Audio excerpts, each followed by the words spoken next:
지난 7월 3일에 있었던 사건이죠. 네, 당시 이 서울 상계동 아파트에서 있었던 일인데 당시 CCTV 영상이 준비가 돼 있습니다. 보면서 좀 설명을 드리자면요.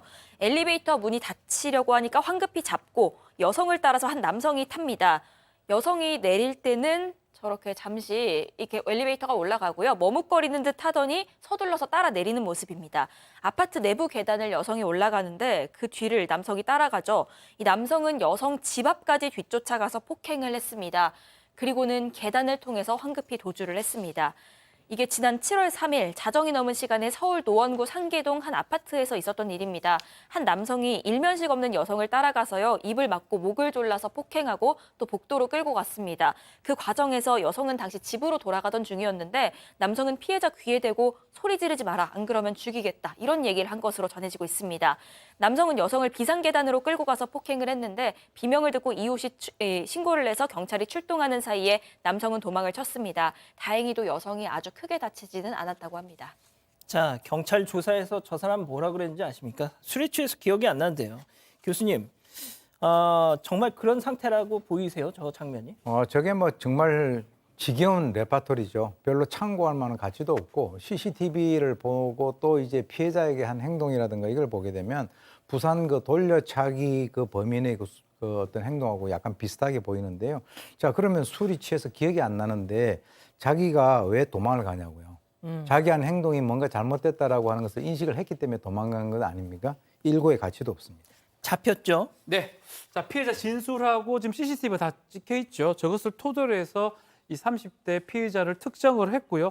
알고 보니까 이 아파트에 거주하지 않았습니다. 다만 그 동네에 거주했던 것은 확인이 됐는데 거주하지 않았고요.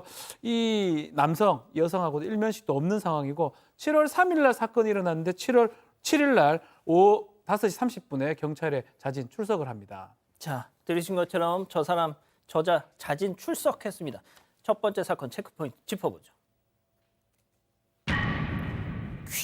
자, 자진 출석했는데 조사하고 돌려보냈다고요? 네, 맞습니다. 경찰에 출석한 남성은 일단 자기의 신원을 밝혔습니다. 그리고 변호인 선임해서 다시 조사에 응하겠다 이렇게 밝혔고요. 경찰은 그래서 일단 입건한 뒤에 남성을 귀가시켰습니다. 이렇게 스스로 출석할 경우에 사실 긴급체포 요건에 해당하지 않기 때문에 귀가시켰다고 이렇게 경찰은 설명을 했습니다. 한 언론 보도에 따르면 이렇게 남성이 집으로 돌아갔기 때문에 피해 여성 입장에서는 이 남성 또 마주칠까 봐 혹여나 보복할까 봐 두려움에 상당히 떨었다고 합니다. 자, 경기도 의왕에서도 정말 유사한 똑같은 사건이 벌어졌었죠. 소개해드렸었는데. 자, 의왕 사건은 5일에 발생해서 긴급 체포하고 7일 구속영장이 발부가 됐습니다. 그런데 이 사건은 3일에 벌어졌고 7일 남성이 자진 출석했고 사건 발생 10일이 지나서야 오늘 오전에 영장 심사가 진행이 됐습니다.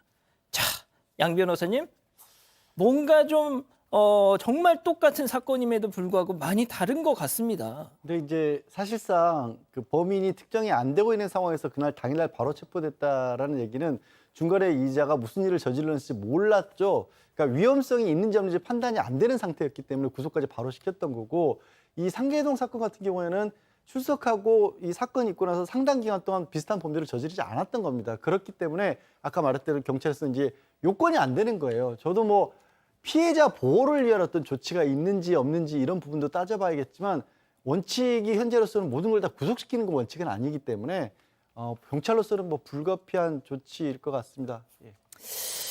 예, 박 변호사님. 네. 제가 앞서 말씀드렸다시피 오늘 오전에 영장 실질 심사가 있었는데 결과가 그렇죠? 나왔습니까?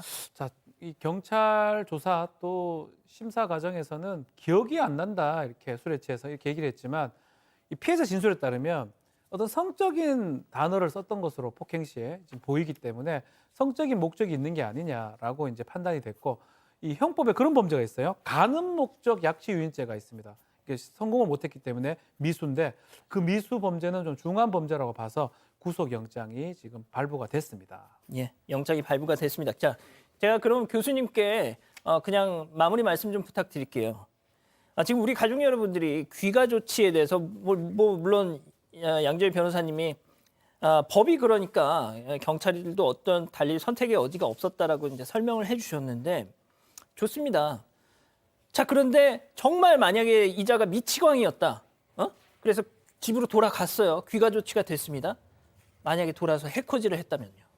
그런 가정을 안 할 수가 없지 않습니까? 그렇죠. 실제로 이제 이 CCTV를 추적을 했고요. 경찰은 나중에 이 사람의 전화번호를 확인해서 그 연락을 했는데 그때 당시에 이제 그 본인이 뭐 자수 형식으로 와서 나중에 이런 얘기를 했다 그래요. 나중에 변호사를 대동하고 다시 오겠다. 뭐 이렇게 얘기를 했는데 사실 그것은 굉장히 겉으로는 평온하게 보이지만 아까 말씀하신 대로 그 과정상 그런 문제가 만약에 또 추가적으로 발생이 됐다라고 하면 이 피해자에 대한 어떤 그 보호라든가 이런 것이 굉장히 취약하다라고 보이고요. 지난 그 3일에도 노원구 상계동에서 있었고 또 5일에는 그 경기도 의왕시에서 또 이 유사한 사건이 있지 않았습니까? 근데 대부분의 어떤 그 범행 동기가 성적인 욕구에 의해서 이렇게 유사 범죄가 발생하고 있다라고 하는 이 사실에 대해서 우리 사회가 좀 주목을 하고요. 사실 우리 그 모든 시민들이 이러한 그 어떤 범죄 피해자가 될 수 있다라고 하는 그 사건에 대해서 좀 조심을 하셔야 될 것 같습니다.